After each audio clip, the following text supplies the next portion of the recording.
तो मुझे तो अब ऐसा लग रहा है कि मैं अपनी डिक्शनरी के अंदर रॉयल रंबल का जो मतलब है वो चेंज करके सरप्राइज रंबल रख दूं। So hello everyone and welcome back to new video.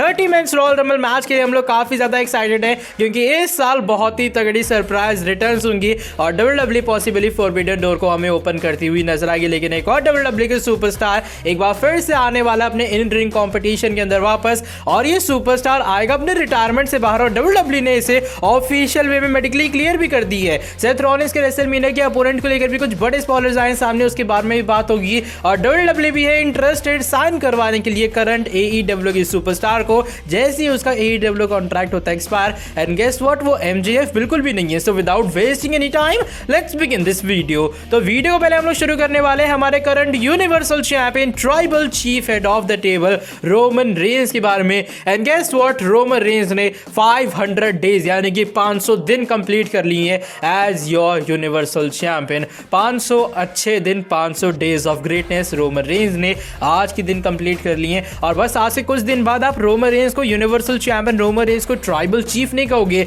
आज से कुछ दिन बाद आप कहने वाले हो Roman Reigns the longest reigning universal champion. I know काफी लोग कहेंगे स्क्रिप्टेड विन है, ऐसा है वैसा है। तो भाई WWE के अंदर जितने भी रिकॉर्ड्स बनते हैं मेरे भाई वो स्क्रिप्टेड ही होते हैं, और रोमन रेंस कुछ इसी वे में रिकॉर्ड बनाने चले हैं और रोमन रेंस बढ़ रहे हैं डेज ऑफ ग्रेटनेस की तरफ। रोमन रेंस बढ़ रहे हैं as one of the longest reigning universal champion बनने की तरफ। इसको लेकर WWE भी हमें रिसेंट टाइम में सेलिब्रेशन करती हुई नजर आती है अपने ऑफिशियल इंस्टाग्राम अकाउंट के थ्रू। उसका स्क्रीनशॉट आप लोग देख पा रहे हो जहां पर WWE कहती है कि हम सभी एक्नॉलेज करते हैं रोमन रेंस को इन 500 दिन तक एज योर यूनिवर्सल चैंपियन। अब रोमन रेंस डेफिनेटली 500 दिन के बाद जो अपनी टाइटल रेन है वो लॉन्गेस्ट रेनिंग तक ले जाएंगे। लेकिन क्या रॉयल रंबल के अंदर फाइनली उसका एंड होगा? क्या रॉयल रंबल के अंदर रोमन रेंस के पास से फाइनली वो यूनिवर्सल टाइटल चली जाएगी? ये तो भाई WWE जानती है। लेकिन कांग्रेचुलेशंस रोमन रेंस को ये 500 दिन of greatness as universal champion के लिए। बाय द वे आज ही जो हमारी नेक्स्ट अपडेट है वो WWE के शोज ऑफ द शोज यानी कि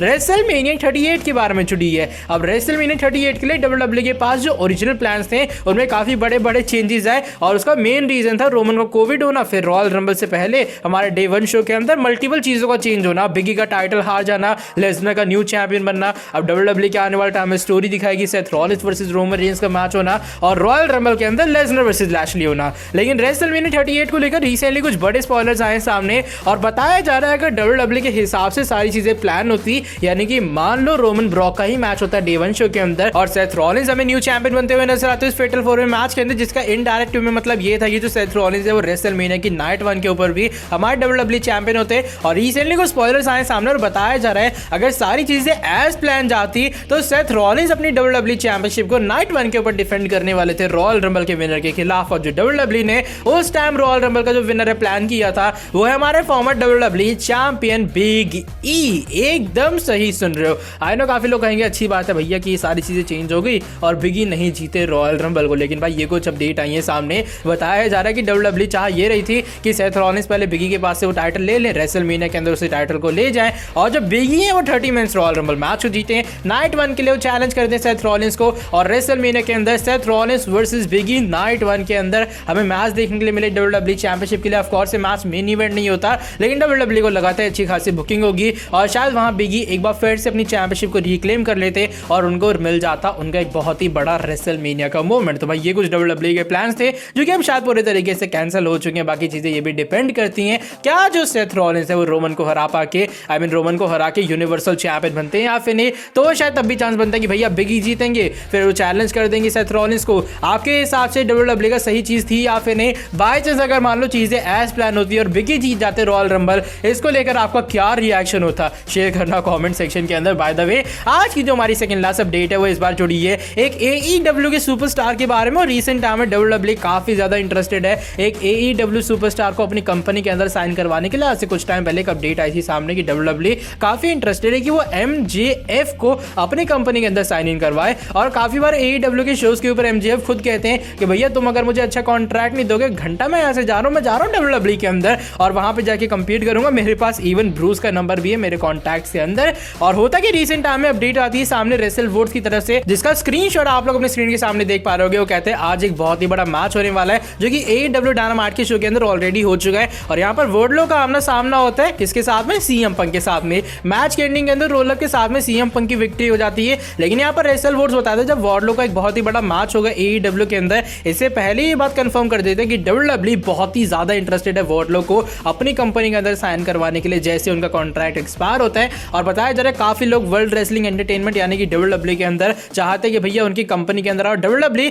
काफी अच्छा उन्हें देख के लगता है कि वार्डलो के अंदर कितना पोटेंशियल है, और WWE के जो मैनेजमेंट है, जो WWE के ऑफिशियल्स हैं, इसीलिए उन्हें काफी ज्यादा पसंद करते हैं। इसका मतलब ये कि जैसे ही कॉन्ट्रैक्ट उनका एक्सपायर होगा WWE उनके हाथों के पीछे पड़ जाएगी और WWE किसी वे में उनको अपनी कंपनी के साथ करवाना चाहती है साइन। अब देखते हैं WWE का ये जो सपना पूरा हो पाता है या फिर नहीं, क्योंकि कोई AEW का सुपरस्टार WWE के अंदर आ जाए उसका इकलौता रीजन हो सकता है और वो हो सकता है पैसा। अगर पैसे के चक्कर में आते वार्डलो तो डेफिनेटली वो आएंगे। और भाई इसमें कोई छुपाने वाली बात थोड़ी, इसमें कोई शर्म वाली बात थोड़ी है। हर बंदे को पैसे चाहिए होते हैं। अगर कोई बंदा पैसों के कारण WWE में आ रहा है फिर किसी और कंपनी में जा रहा है, वो जस्ट एक नॉर्मल चीज है। अब ऐसा थोड़ी कि भैया तुमने अपना ईमान बेच दिया, तुम पैसों के कारण बिक गए। अरे पैसे अगर इतने जरूरी नहीं है तो भैया रेसलर्स पैसे लेंगे क्यों? बात है मेरे हिसाब से MJF और जो वार्डलो है, जैसे इन दोनों कॉन्ट्रैक्ट एक्सपायर होगा WWE दोनों के पीछे जाने वाली है। और लेट्स सी क्या वो AEW सुपरस्टार्स को साइन करवा पाती या फिर नहीं। आपके हिसाब से क्या WWE का सही डिसीजन है अगर वो AEW के सुपरस्टार्स को अपनी कंपनी के अंदर भर्ती करवा रही है? अपना ओपिनियन आप लोग शेयर करना कमेंट सेक्शन में। आई गेस अगर MJF और जो वार्डलो दोनों के दोनों WWE में आ जाते तो उनके लिए बहुत ही ज्यादा अच्छी वाली न्यूज होगी। By the way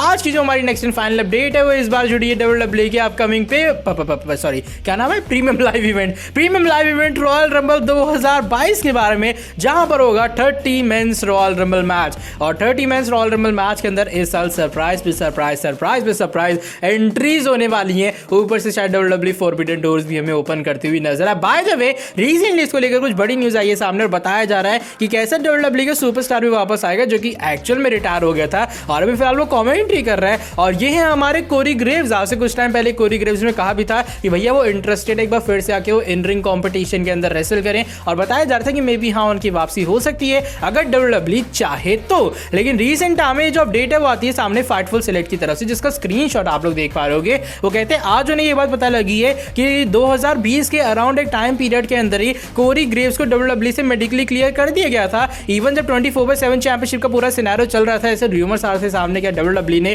Kori Graves को मेडिकली क्लियर कर दिया है। लेकिन अब ये बात कंफर्म है कि जो कोरी ग्रेव्स है मेडिकली क्लियर हो चुके हैं और एक बार फिर से वो अपने इन रिंग कॉम्पिटिशन के अंदर वापस आ सकते हैं। लेकिन फिर भी जो फाइटफुल सिलेक्ट ने WWE से और कोरी ग्रेव्स से ये बात कंफर्म करने का ट्राई किया कि भैया ये चीज होगी या फिर नहीं, कि आप मेडिकली क्लियर हो चुके हो, तो WWE और कोरी ग्रेव्स ने ना इस चीज को एक्सेप्ट किया और ना ही इस चीज को डिनाई किया। यानी कि भैया मान लो कोई बंदा मुझसे पूछता है कि क्या तुम एक बार फिर से वापस आओगे, तो मैं ना हाँ में जवाब देता हूँ, मैं ना में जवाब देता हूँ। एक तरह का उस क्वेश्चन को मैं इग्नोर करने का ट्राई करता हूँ। तो ये भी फिलहाल काम कर रही है कोरी ग्रेव्स और WWE कि भैया किसी तरीके से फैंस को अगर पता भी लग गया कि वो मेडिकली क्लियर हो गए तो फैंस यहाँ पर ये ना सोचे कि वो रॉयल रंबल के अंदर डेफिनेटली वापस आ जाएंगे। लेकिन इसके बाद भी जो ट्विटर के ऊपर हाइप है वो बन चुकी है कि कोरी ग्रेव्स एक बार फिर से एक आएगा 7 साल के लंबे टाइम पीरियड बाद अपने इन रिंग कॉम्पिटिशन के अंदर वापस आएंगे और वो रॉयल रंबल के अंदर आके एक बार फिर से करेंगे अपने रिटर्न। इसको लेकर आपका क्या ओपिनियन है? क्या आपके हिसाब से कोरी ग्रेव्स को एक बार फिर से वापस आना चाहिए या फिर नहीं? आई गेस बेचारे के सपना एक बार फिर से वापस आने का।